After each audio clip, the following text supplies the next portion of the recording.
عليكم ورحمة الله وبركاته. مع اخوكم مساعد الحمراوي. تمليح السردين اسهل حاجة. على كل كيلو هتحط ربع كيلو ملح.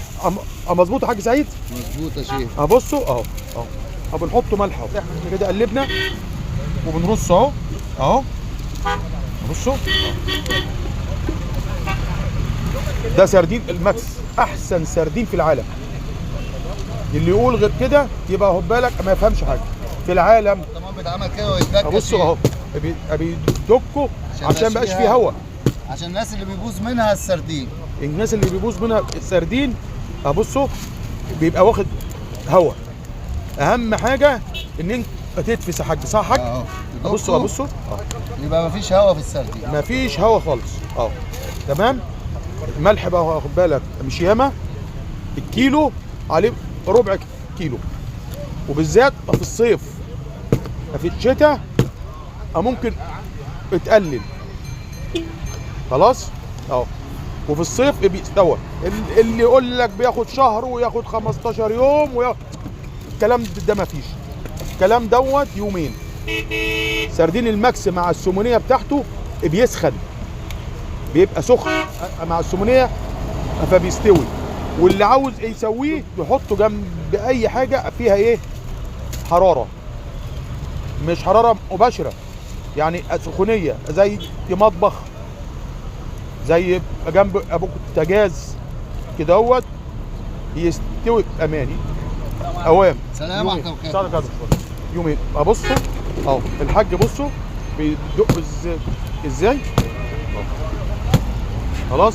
ادي كده والشوق في الاخر هنعمل احنا بقى، عشان ديت اهم حاجه في الاخر. بصوا بصوا بيتفس ازاي، مفيش هواء. اهم حاجه تلاقي الهواء. السردين السردين بتاع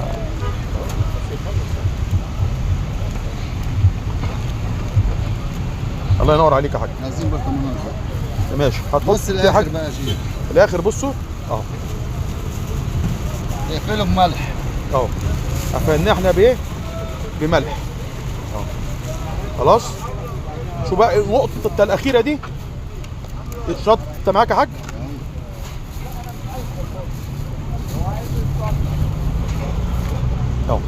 بصوا هنحطوا الشطة فوق الوش، مش مش مع الملح. وهقول لك ليه. الشطة لما هتبقى مع الملح هتاكل السردينية من بطنها، هتتهرى، لكن من فوق هتديله طعم. بصوا بيقفل اهو حاج، يجي بيقفل اهو. بصوا شبهها الحته دي. بصوا الاحمر دوت السمونيه مع دم السمكه، يبقى السمكه دي سمينه. بصوا احنا لسه ما لحقناش نعمله حاجه بصوا من تحت ده. بصوا ماشي. وان شاء الله كل حاجه جديده هنزلها لكم اول باول. السلام عليكم.